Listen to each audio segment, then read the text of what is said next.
অতীতে জানাচ্ছেন শিক্ষক বদলি নিয়ে নিজ গ্রামে বা নিজ উপজেলাতে বা নিজ জেলাতে যেতে পারবে না। কাজে আমরা আজকে এখানে উপস্থিত হয়েছি বদলির প্রজ্ঞাপন দেওয়ার জন্য। আমরা জানি এখন বর্তমান রাষ্ট্র পরিচালনার দায়িত্বে আছেন সবাই শিক্ষা বান্ধব ডক্টর ইউনূস স্যার সহ সবাই শিক্ষার সাথে জড়িত। কাজে আমি বলবো যারা আমাদের দুঃখ দুর্দশাকে শুনে বুঝে লাঘব করবেন, তারা বলেছিলেন যে লিখিত আকারে আমাদেরকে জানানোর কথা। আমরা দ্বারা দ্বারা ঘুরেছি, অনেক জানিয়েছি, কিন্তু আমাদের সফলতা এখনো পর্যন্ত আমরা ফিরে পাইনি।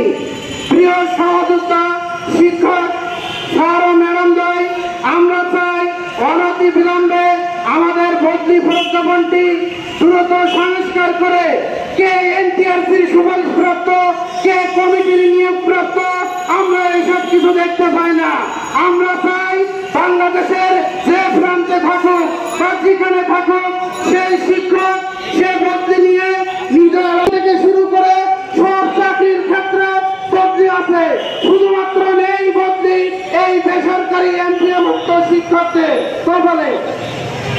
আপনারা সবাই জানেন একজন শিক্ষক মাত্র 12,500 টাকা বেতন নিয়ে কিভাবে সে সংসার চালায়। একজন রিক্সাওয়ালা থেকে শুরু করে বাংলাদেশের যে কোনো পর্যায়ের কর্মচারী বা লোক যে কোনো যে কাজ করুক না কেন তার 12,500 টাকা বেতন আমার মনে হয় না। এখানে সবার বেতন বেশি। তাই আমি বলতে চাই যে সরকার আমাদের বিষয়টি দ্রুত দেখে বুঝে শুনে আমাদের কালক্ষেপণ না করে জনগণের কোনো আমরা লাঘব করতে চাই না, আমরা কষ্ট দিতে চাই না। আমরা শুধু চাই যে আমাদের কোনো অর্থনৈতিক ব্যাপার এখানে জড়িত না। শুধু উপদেষ্টা মহোদয় অত্যন্ত জ্ঞানী, সারা বিশ্বব্যাপী তাদের নাম আছে। আমি তাদেরকে একটু তাদের হৃদয়ের মাঝে নিয়ে শিক্ষকদের দুর্দশাকে বুঝে একটু তাদেরকে দ্রুত করতে। যেহেতু সরকারের এখানে কোনো অর্থনৈতিক ব্যাপার জড়িত নেই, সরকার যদি ইচ্ছে করে যে আমার শিক্ষকেরা আজ রাস্তায় থাকবে কেন, তাদেরকে মনের সন্তুষ্টির কথা বলে। আমরা শুধু শিক্ষকতায় জয়েন করছি যেদিন থেকে, সেই দিন থেকে শুনে আসছি শিক্ষকদের এই সুবিধা হবে সেই সুবিধা হবে। বর্তমানে একটা টিভি চ্যানেলেও দেখছি শিক্ষকদের এই যে সুবিধার কথা।